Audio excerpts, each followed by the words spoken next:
Bom, a gente está dando continuidade à nossa série chamada Perguntas de Jesus.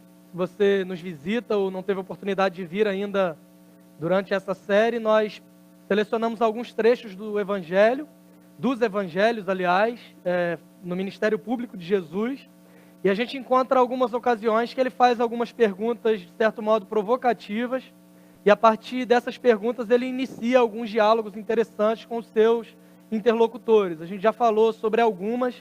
Na semana passada, por exemplo, a gente falou sobre a mulher que foi apanhada em adultério, que ele pergunta para ela onde estavam os acusadores, aquele texto que ele pede para jogar a primeira pedra quem não tivesse pecado. Se você não estava aqui, a gente tem isso também disponível na nossa página, enfim.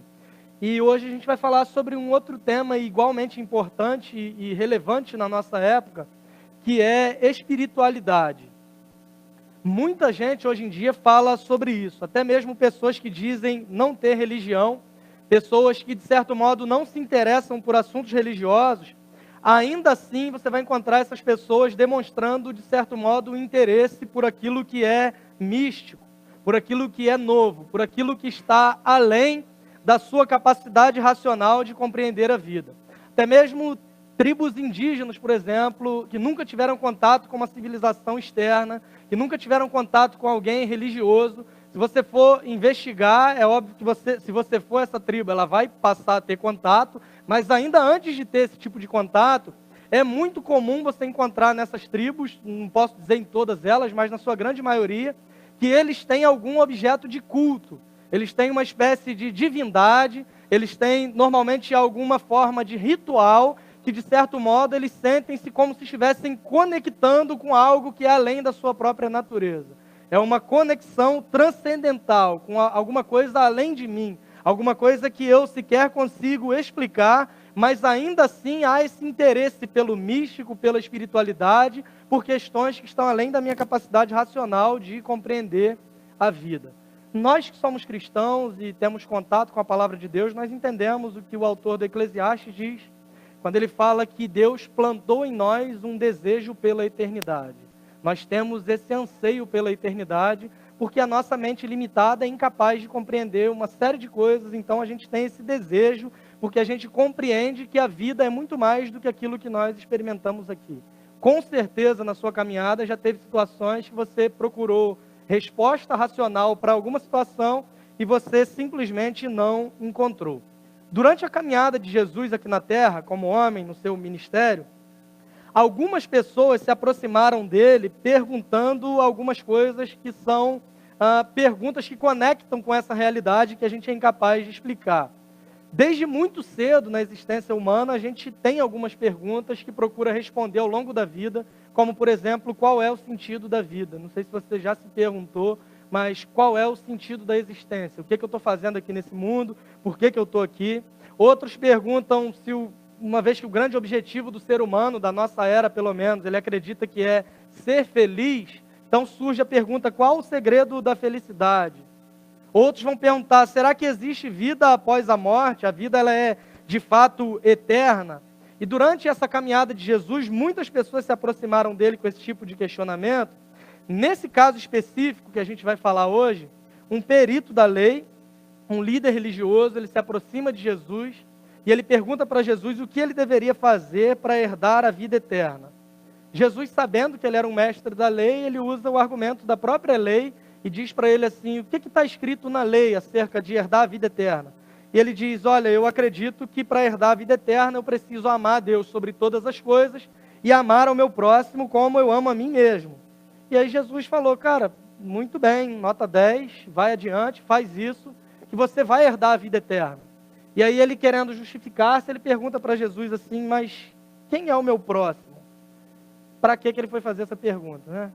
Ele faz essa pergunta para Jesus e Jesus não dá uma resposta direta. Talvez ele estivesse esperando responder, o seu próximo é aquele que está passando ali. Não, a resposta de Jesus é com uma história, uma parábola, um método que ele usava muito para conectar os seus ensinamentos com a realidade dos seus ouvintes. E Jesus mostra por meio dessa história que a espiritualidade, que aquilo que nós julgamos como um valor além da nossa capacidade, um valor que é transcendente, um valor em algo que é maior do que nós, essa espiritualidade ela é totalmente vazia se ela não for aplicada na prática, no cotidiano, no dia a dia. Jesus ensina por meio dessa história que os valores do reino de Deus, eles têm algum valor de fato se nós conseguimos conectar isso na nossa própria existência. Jesus ensina por meio dessa história que o reino de Deus e o seu evangelho passam a fazer sentido quando eles são utilizados em benefício do outro. Nós falamos um pouco sobre isso na semana passada, que o evangelho não é uma mensagem que está desconectada da nossa realidade. Pelo contrário, o evangelho é a lente pela qual nós enxergamos todas as outras coisas da vida. E Jesus apresenta essa história, eu te convido a abrir em Lucas no capítulo 10, e após contar essa história toda, que é de certa forma a resposta que ele dá para aquele homem, ele faz uma outra pergunta para ele, e é sobre essa pergunta que nós falaremos um pouco, olhando para esse texto. A pergunta que Jesus faz é mais ou menos a seguinte: diante dessa história toda, eu estou retribuindo para você a mesma pergunta. Quem é o próximo? Quem pareceu ser mais próximo desse homem, dessa história que a gente vai ler em Lucas 10?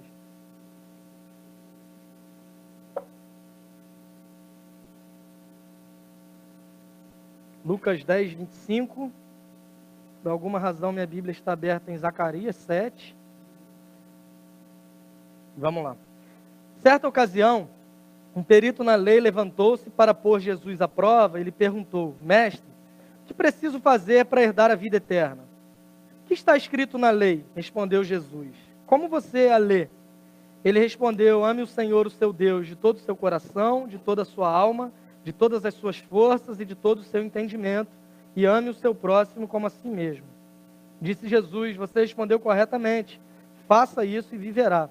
Mas ele, querendo justificar-se, perguntou a Jesus: e quem é o meu próximo? Em resposta, Jesus disse: um homem descia de Jerusalém para Jericó, quando caiu nas mãos de assaltantes. Estes lhe tiraram as roupas, espancaram-no e se foram, deixando-o quase morto. Aconteceu estar descendo pela mesma estrada um sacerdote. Quando viu o homem, passou pelo outro lado. E assim também um levita, quando chegou ao lugar e o viu, passou pelo outro lado. Mas um samaritano, estando de viagem, chegou onde se encontrava o homem, e quando o viu, teve piedade dele. Aproximou-se, enfaixou-lhe as feridas, derramando nelas vinho e óleo. Isso aqui é algo medicinal da época, tá? Não é simpatia, e nem façam isso em casa se tiver alguém ferido, pelo amor de Deus. Depois colocou-o sobre o seu próprio animal, levou-o para uma hospedaria e cuidou dele. No dia seguinte, deu 2 denários ao hospedeiro e lhe disse: cuide dele, quando eu voltar, lhe pagarei todas as despesas que você tiver. Agora a pergunta de Jesus para esse homem, no verso 36, qual desses 3 você acha que foi o próximo do homem que caiu nas mãos dos assaltantes? Aquele que teve misericórdia dele, respondeu o perito na lei. Jesus lhe disse: vá e faça o mesmo. Vamos orar mais uma vez? Deus, fale aos nossos corações por meio do teu Espírito Santo. O Senhor nos instrua, o Senhor nos ensina a vivermos uma vida que honre o teu nome acima de todas as coisas. É a nossa oração no nome de Jesus. Amém. Bom, a história que Jesus conta e propõe, ela é bem simples. Pode ser que se você já tem algum contato com os evangelhos, com a história de Jesus, é muito provável que você já tenha ouvido essa história.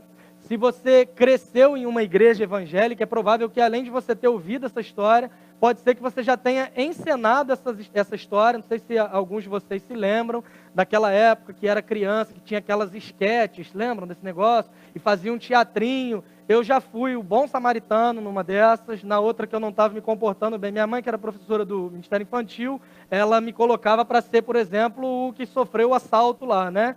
E no auge da minha rebeldia, ela me colocou para ser um animalzinho que levava o samaritano para... Mas graças a Deus essa fase passou. É bem provável que você tenha tido um contato com essa história, mas eu queria te convidar a olhar para ela de um modo talvez um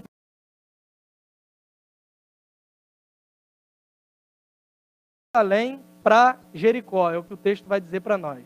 Quando ele chega na altura da Niterói-Manilha, que é o lugar mais perigoso desse trajeto, aquele homem é assaltado.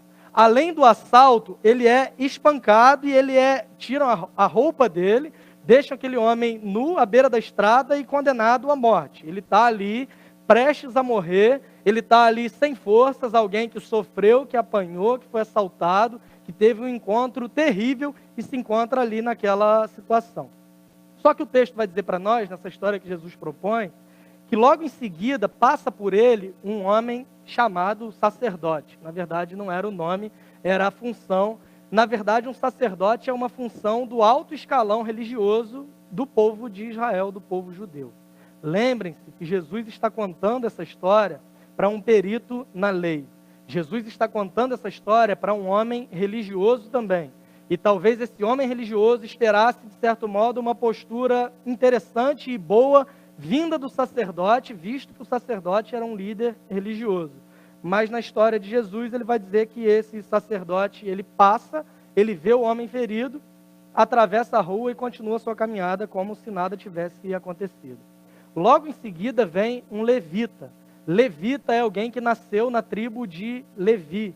As pessoas que nasciam na tribo de Levi, elas eram separadas para o serviço a Deus. E qualquer serviço do templo era realizada pelos levitas. Essa história de que levita é quem toca e canta só, não é um negócio que tem muito fundamento. Os levitas eram aquelas pessoas responsáveis por todo e qualquer serviço no templo. O levita passa e pensa assim, poxa, se o sacerdote, que é alguém do alto escalão, sei lá, hoje um pastor, um padre, um bispo, um apóstolo, sei lá, qualquer outra função que você conseguir imaginar, ou que as pessoas conseguirem criar, porque cada dia surge uma aí, é uma função dessas, alguém do alto escalão no sentido da religião. E o levita era alguém que simplesmente servia, ele passa e pensa, bom, se o sacerdote, que é o sacerdote, não parou para ajudar, e nós temos essa tendência até hoje, né? Se o pastor da igreja não fez, por que eu vou me meter nisso? Se fulano que está lá tocando e cantando todo domingo no ministério de louvor não se envolve com esse tipo de coisa, eu também não vou me envolver, e tem essa postura igual a desse levita. Ele simplesmente olha e segue os passos ali do sacerdote, que não foi uma coisa boa nesse caso específico. Ele olha, atravessa a rua e continua caminhando como se nada tivesse acontecido. É bem interessante, e esse homem, por ser um perito na lei, obviamente ele conhecia a lei, né? Se ele era perito na lei, obviamente ele conhecia a lei. E a lei de Moisés, especialmente no livro de Levítico, capítulo 21, traz muitas instruções para os sacerdotes, uma série de leis para esses sacerdotes e levitas. Dentre elas, havia uma que, se o sacerdote tocasse em alguém quase morto, e essa pessoa viesse a falecer de fato, esse sacerdote estaria imediatamente considerado como alguém impuro. Era alguém que deveria ser afastado das suas funções religiosas, porque ele se contaminou tocando em alguém que veio a falecer. É possível que, motivado por essa boa intenção, o sacerdote e o levita também, eles foram indiferentes àquele homem que sofria. Nem conheço esse homem, não sei quem ele é. Vai que eu encosto nesse infeliz para ajudar, de repente o cara morre e aí o problema fica todo comigo. É possível que você já tenha ouvido uma história dessas quando alguém, vizinho, parente, alguém de perto de você, sei lá, passou mal em casa ou tomou um tiro.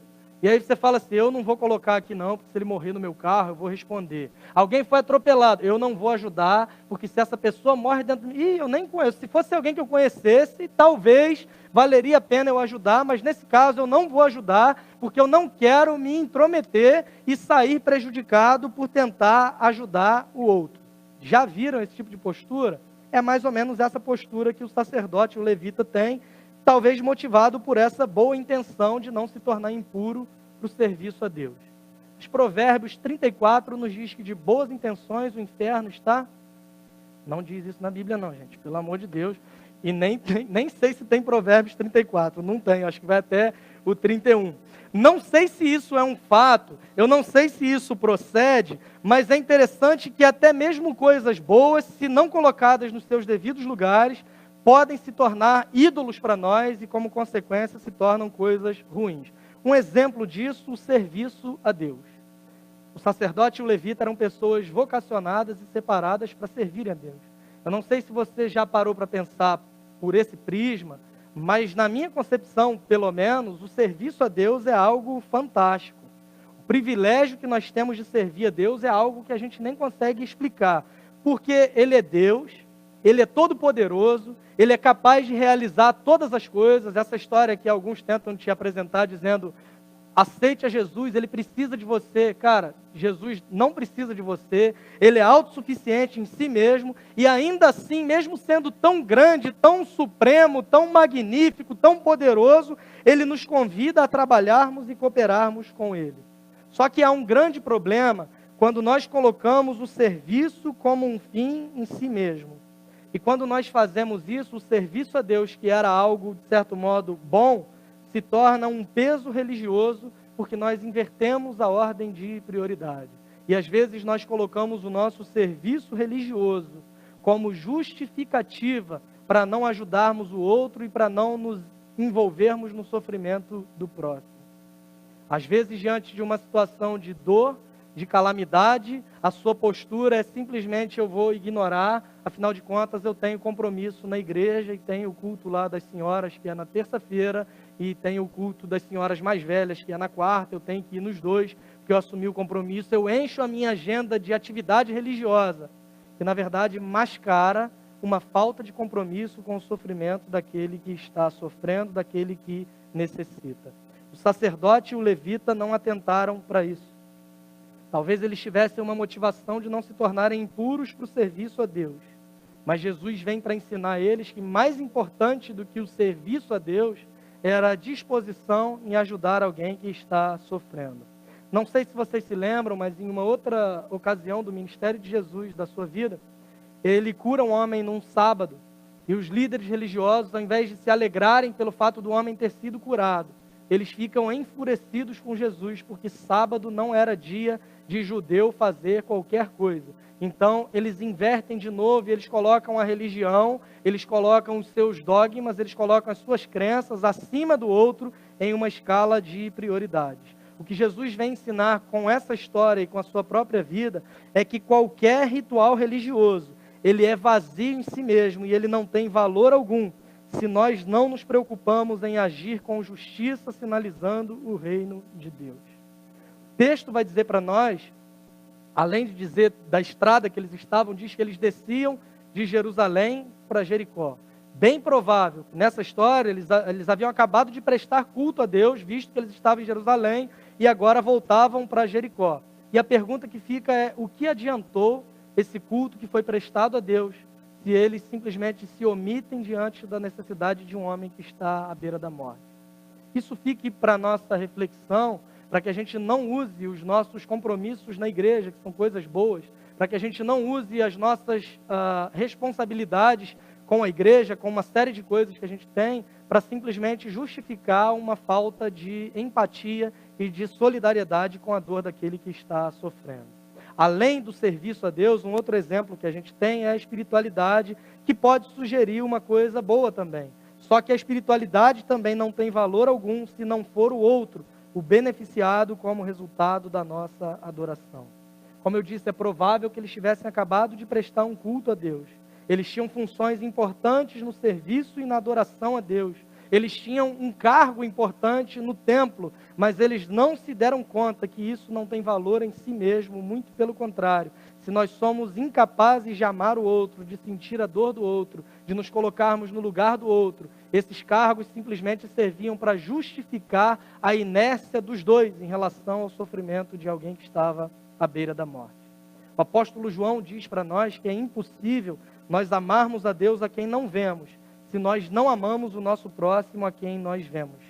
Muito cuidado com essa gente que fecha os olhos na hora da música aqui na igreja, mas fecha os olhos também para a dor do seu irmão. Gente que levanta a mão aqui, mas é incapaz de estender a mão para aquele que está necessitado e precisando da sua ajuda. Normalmente, essas posturas, elas acabam por esconder uma vida hipócrita, uma vida que não se preocupa com o outro e, pior do que tudo isso, justifica a sua apatia em relação ao sofrimento do outro, por meio da religião, e usam até o próprio nome de Deus e o Evangelho para falar sobre isso. Muito cuidado com essa postura em relação aos outros, e muito cuidado também para você não ser a pessoa com esse tipo de postura, porque sem que a gente perceba, a gente pode estar caminhando nessa direção, mas graças a Deus que a palavra dele vem para nos chamar de volta para onde nós devemos caminhar e para a forma como nós devemos viver. Em contrapartida, talvez esse homem esperasse do sacerdote e do levita uma postura interessante, mas na verdade surge na estrada agora um samaritano. Um samaritano, ainda mais para um perito na lei, para um homem judeu, era alguém que sofria uma discriminação terrível por conta do seu local de nascimento e da origem do seu povo. O povo de Israel enfrentou um dos seus cativeiros, que foi o cativeiro babilônico, e nesse cativeiro as pessoas começaram a conviver entre várias nações que estavam escravas ali. Alguns judeus tomaram mulheres de outros lugares para si, homens de outros lugares se casaram com mulheres do povo de Israel, e aí começou a gerar uma espécie de uma nova etnia. Eram os samaritanos. Quando eles voltam para Jerusalém, esses homens que eram considerados judeus impuros, eles habitam nessa região de Samaria. Então, o judeu puro sangue, né, aquele judeu que se considerava filho de judeu legítimo, aquele que tinha orgulho de mostrar a sua árvore genealógica, que só tinha judeu ali, que não tinha mistura com outros povos, com outras religiões, com outras etnias, ele olhava para um samaritano com um olhar de superioridade. Ele se considerava, de certo modo, melhor do que o samaritano, pelo simples fato de que o samaritano era alguém mestiço, era alguém que tinha na sua origem tanto gente do povo judeu, quanto pessoas de outras etnias. Tanto é, em João capítulo 4, a gente percebe um diálogo de Jesus com uma mulher samaritana, que ela pergunta para Jesus, por exemplo, que lugar que nós devemos adorar? No templo, como os judeus dizem, ou no monte, como nós samaritanos dizemos? Havia uma diferença de compreensão sobre quem era Deus, sobre o que era adoração, tanto que aquela mulher se espanta e fala com Jesus assim: como você, sendo um homem judeu, vem conversar comigo, visto que eu sou uma mulher samaritana? Alguém discriminado, alguém considerado como impuro, mas na história que Jesus conta, e isso é fantástico, para um perito na lei, para um líder religioso, o herói é aquele que era o mais improvável. O que Jesus mostra por meio dessa história para esse homem, para esse perito, é o seguinte: o que nos torna aptos para a vida eterna, o que demonstra a nossa verdadeira fé, o que nos torna participantes do reino de Deus, não é o lugar que nós nascemos, não é a religião ou a denominação que nós fazemos parte, mas é a disposição em amar o próximo, porque quando eu amo o próximo, eu estou demonstrando de forma prática que eu amo a Deus. No Evangelho, nós amamos a Deus quando nós amamos o próximo. Nos valores que o reino de Deus nos apresentam, nós servimos a Deus enquanto nós servimos o outro. Esse samaritano que vem na estrada, ele não conhecia o homem ferido. Ele não sabia se aquele homem tinha posses, se ele poderia retribuí-lo de alguma forma. Ele simplesmente faz sem esperar em troca, porque ele age com graça e compaixão, e não age por interesse. Ele não quis saber quem era o homem.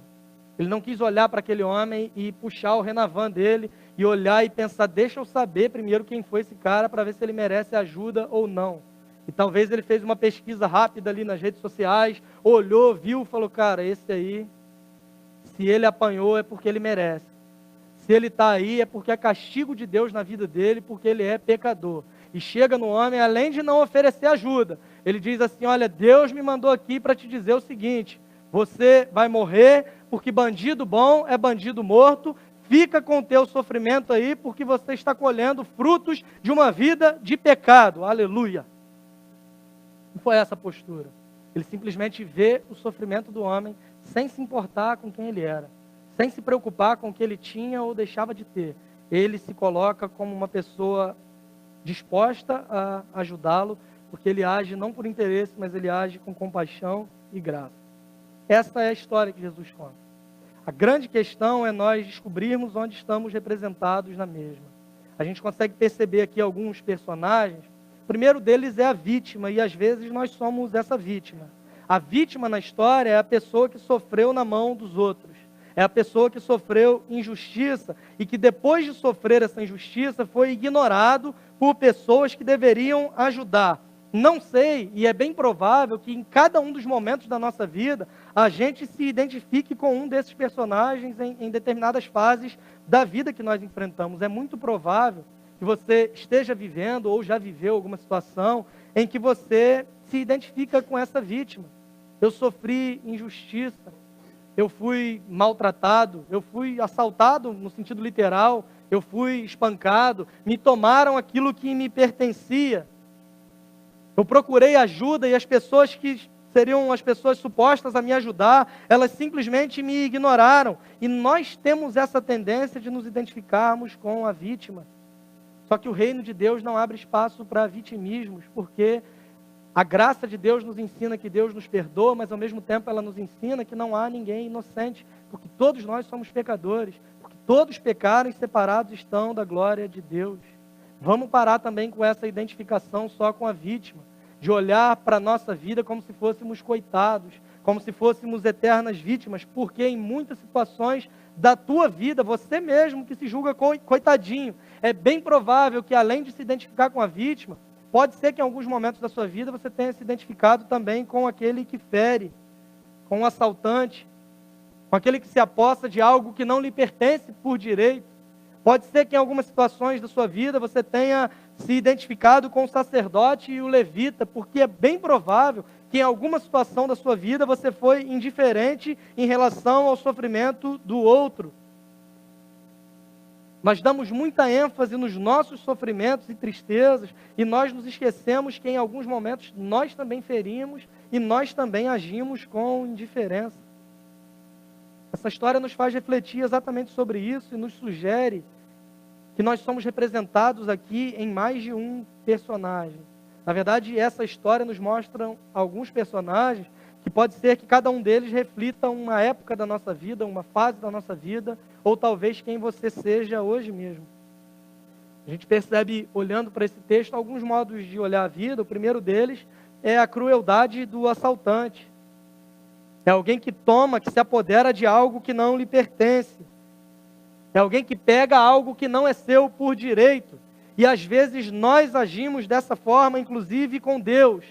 Nós achamos que Deus, nós achamos que o outro existe sendo obrigado a satisfazer as nossas vontades, os nossos desejos e atender a todos os nossos caprichos. Nós achamos que Deus é um gênio da lâmpada, que quando a gente precisa dele, a gente esfrega, ele aparece e ele é obrigado a realizar os nossos desejos, porque afinal de contas Deus existe para me satisfazer. E infelizmente essa é a mensagem distorcida que tem sido pregada de alguns púlpitos. Um Deus fraco, um Deus que necessita de aprovação do homem para fazer qualquer coisa, um Deus que é incapaz de realizar a sua vontade se o homem não permite. Que Deus é esse, pelo amor de Deus, pelo amor dele, sei lá. Às vezes nós agimos como se Deus fosse alguém obrigado a cumprir tudo aquilo que nós queremos, todos os nossos sonhos, todos os nossos planos, todas as nossas vontades. E por achar isso, eu acabo tendo posturas estranhas, porque eu acho de verdade que a minha satisfação pessoal é o objetivo final da minha vida. É esse tipo de gente que pisa em tudo, em todo mundo, para alcançar uma promoção no trabalho, por exemplo, e depois que consegue, vem na igreja e ainda dá testemunho dizendo: o Senhor me abençoou e eu consegui a promoção que eu tanto queria. Não foi o Senhor que te abençoou. Gente que vende carro dizendo que fez o motor, de repente vendeu aquele troço, motor, nunca viu o mecânico na vida dele, nem conhece o mecânico, e a pessoa vem para a igreja, dá o dízimo e ainda dá o testemunho dizendo: graças a Deus, Deus me abençoou e para a glória de Deus eu me livrei daquele mamão, azar de quem comprou. Infelizmente é muito comum a gente ver esse tipo de postura.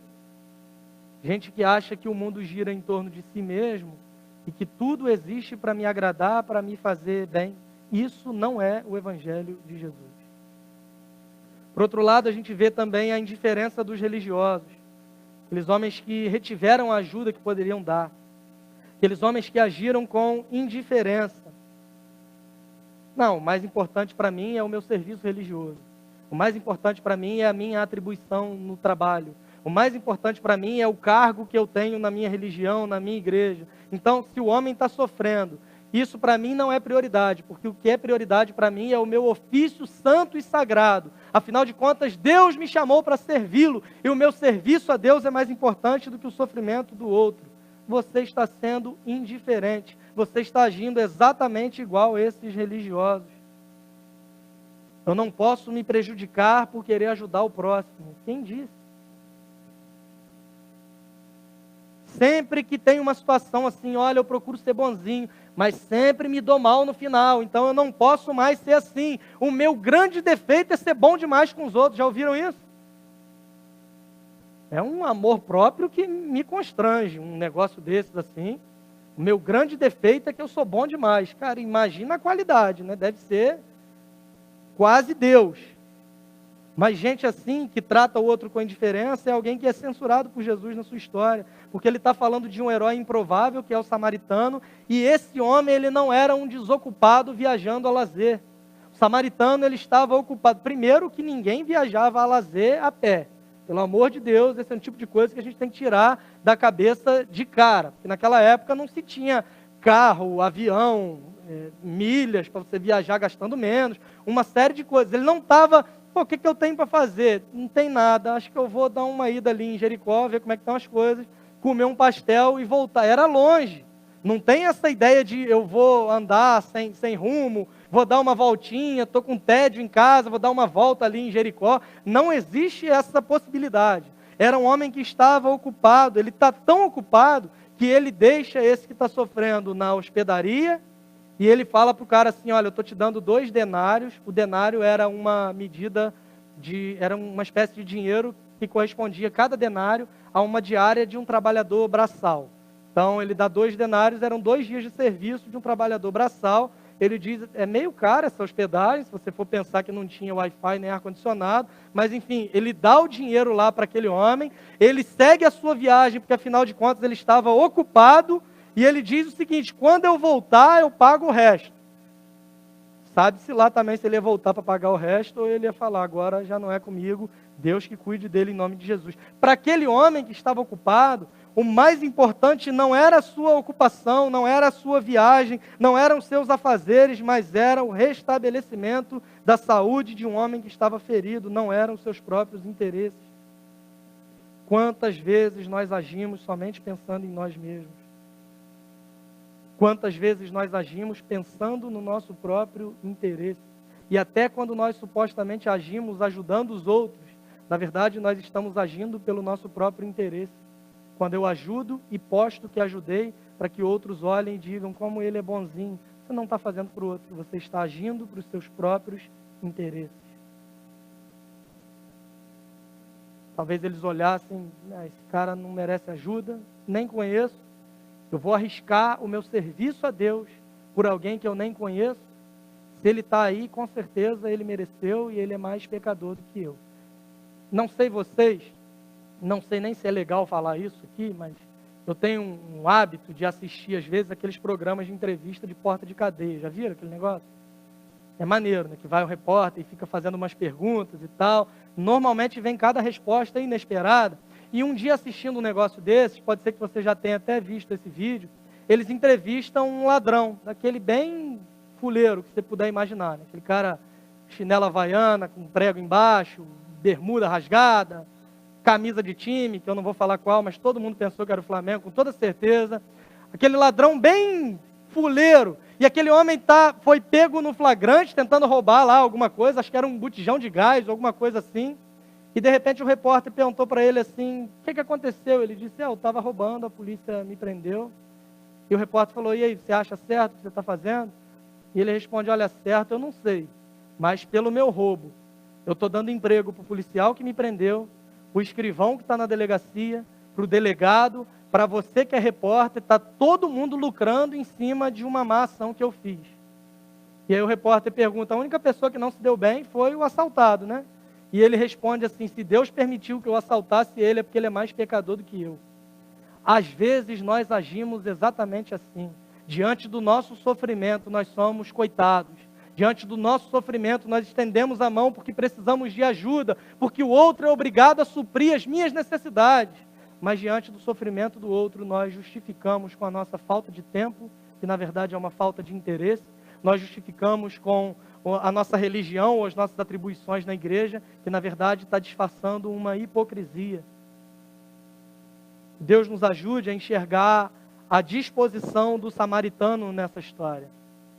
Um homem que compartilha aquilo que Deus havia dado em prol do outro. Um homem que coloca aquilo que Deus deu para ele à disposição do outro. ele usa os seus recursos, ele usa os seus dons, os bens, os talentos que ele tinha para que o outro fosse abençoado. Isso é ser um cristão de verdade. Isso é ser o próximo de alguém e não agir pensando simplesmente nos seus próprios interesses. A grande lição que fica para nós dessa história é que o desafio aqui não é descobrir quem é o meu próximo. O desafio aqui é descobrir de quem eu posso ser o próximo. A quem eu posso ajudar. A quem eu posso servir para que Deus seja glorificado por meio das minhas atitudes.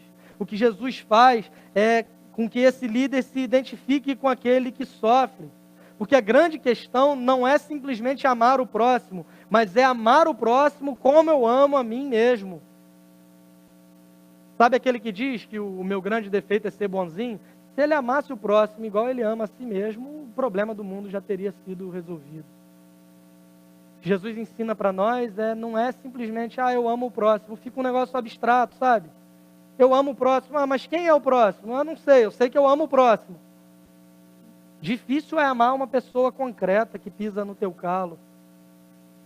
Amar o próximo é fácil, difícil é amar o cunhado, a cunhada no meu caso, misericórdia. Amar o próximo é fácil, difícil é amar a sogra. Amar o próximo é fácil, difícil é amar aquele seu colega de trabalho que fica escutando samba enredo o dia inteiro na sua sala te atrapalhando.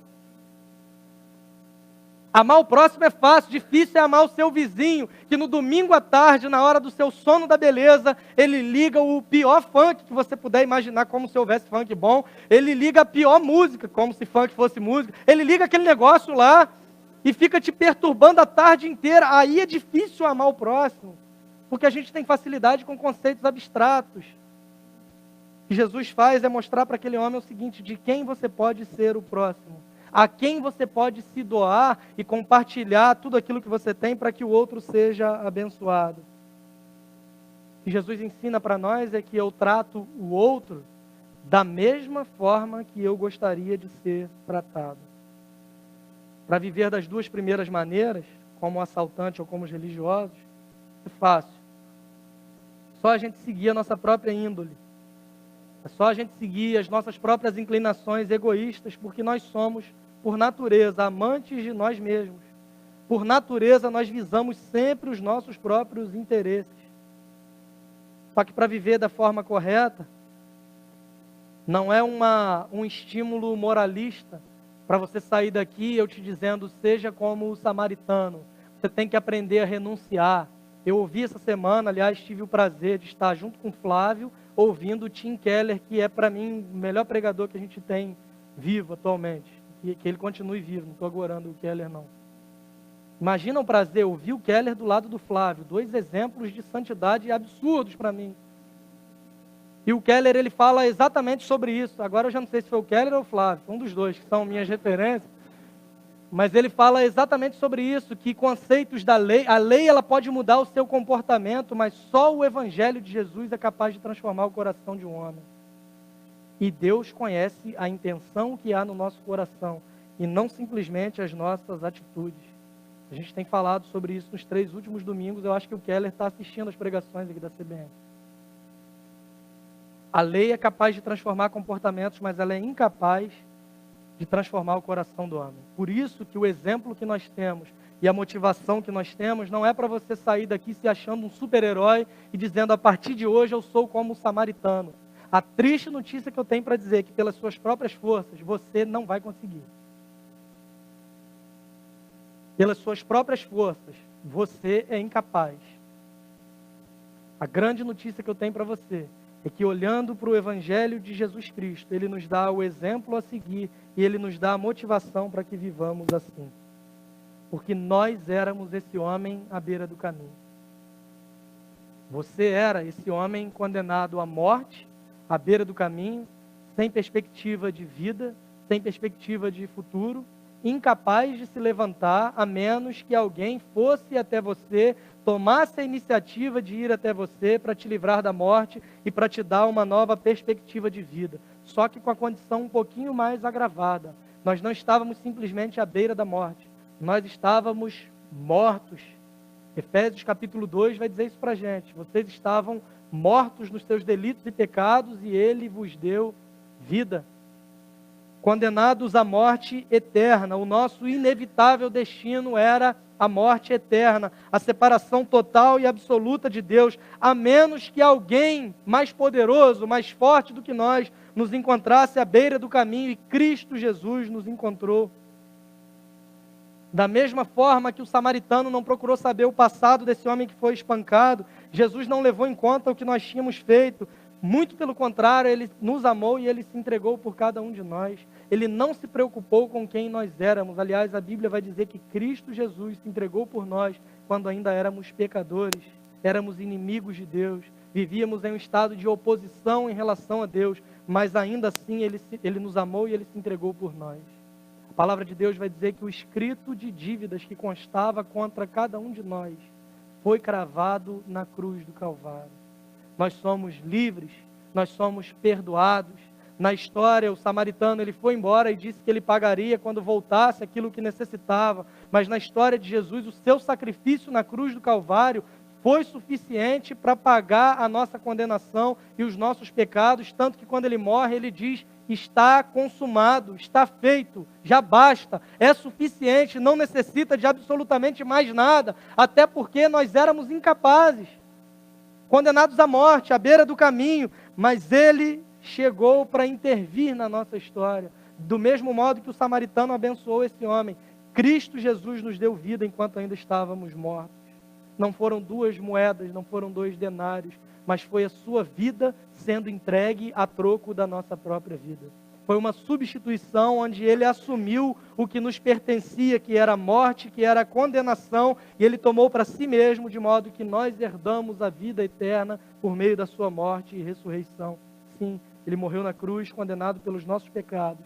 Ele foi sepultado, mas ressurgiu ao 3º dia, nos indicando que o sacrifício foi aceito por Deus, nos indicando que a nossa dívida foi paga, e nós somos salvos não pelo que fazemos ou pelo que sabemos, mas por crer que Ele já fez tudo por nós, e hoje nós podemos descansar nesse presente que é a salvação, que nos é dado tão simplesmente por meio da sua graça. Cristo Jesus nos basta, Cristo Jesus nos é suficiente, e o Evangelho de Jesus Cristo nos ensina e nos motiva a vivermos uma vida que o agrade.